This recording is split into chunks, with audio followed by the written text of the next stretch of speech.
మరొక బ్రేకింగ్ చూస్తున్నాం. హైదరాబాద్ గచ్చిబౌలిలో సాఫ్ట్వేర్ ఉద్యోగి యామిని సూసైడ్ చేసుకుంది. ఇష్టం లేని పెళ్లి సంబంధాలు చేస్తున్నారని ఆత్మహత్యకు పాల్పడినట్లు తెలుస్తోంది.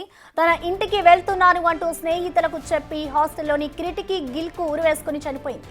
ఖమ్మం జిల్లాకు చెందిన యామిని గత కొద్ది రోజులుగా గచ్చిబౌలిలో జాబ్ చేస్తూ గౌలిదొడ్డిలోని జేకే గ్రౌండ్ హాస్టల్లో ఉంటుంది.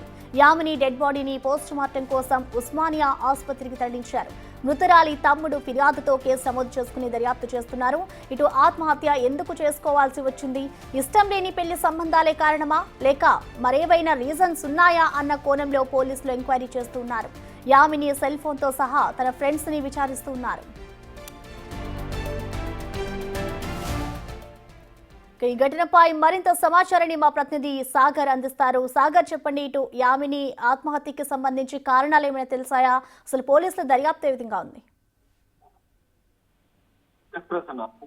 పెళ్లి చేస్తున్నారంటూ సాఫ్ట్వేర్ ఇంజనీర్ సూసైడ్ చేసుకున్న ఘటన గచ్చిబౌలి పోలీస్ స్టేషన్ పరిధిలో చోటు చేసుకుంది.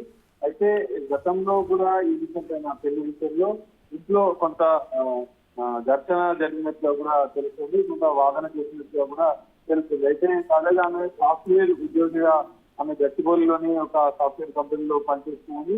ఈ ఆమెని గౌలిదొడ్డిలోని హాస్టల్లో, ప్రైవేట్ హాస్టల్లో ఉంటూ కూడా జాబ్ చేస్తుంది. అయితే తన ఫ్రెండ్స్ కి ఖమ్మం, వీళ్ళ ప్రాపర్ వచ్చేసి ఖమ్మం జిల్లాకు చెందినటువంటి ఆమెని తన సొంత ఊరికి వెళ్తున్నానని చెప్పి ఫ్రెండ్స్ కు చెప్పిన అనంతరం బయలుదేరుతుంది చెప్పింది అనుకున్నాం. ఆమె ఊరికి వెళ్తున్నానని భావించినామని స్నేహితులు అనుకున్నారు. కానీ సాయంత్రం హాస్టల్లోకి వచ్చి చూడగా ఆమె కిటికీ దీనికి గురి వేసుకుని విగత జీవిత కనిపిస్తున్నట్లు కూడా తెలుస్తుంది. అయితే స్నేహితులకు కూడా ఇంకా చివరిగా ఇంకేమైనా చెప్పిందా, ఎందుకంటే ఇష్టం లేని పెళ్లి కారణమా ఇతర కారణాలు ఏమైనా ఉన్నాయనుకున్నతో కూడా పోలీసులు దర్యాప్తు చేస్తున్న పరిస్థితి కనిపిస్తుంది. ఆ యామిని స్నేహితులను కూడా పోలీసులు విచారిస్తున్నారు, కుటుంబ సభ్యులను కూడా విచారిస్తున్నట్లు కూడా తెలుస్తుంది. అయితే మృతురాలి తమ్ముడు ఇచ్చినటువంటి సోదరుడు ఇచ్చిన పిల్లలు మీరికైతే పోలీసులు ప్రస్తుతం దర్యాప్తు కొనసాగిస్తున్నారు. ఆత్మహత్య గల ఇంకా ఏమైనా కారణాలు ఉన్నాయనుకున్నట్లు కూడా గచ్చిబౌలి పోలీసులు అయితే దర్యాప్తు చేస్తున్న పరిస్థితి కనిపిస్తుంది. Right, thank you Sagar.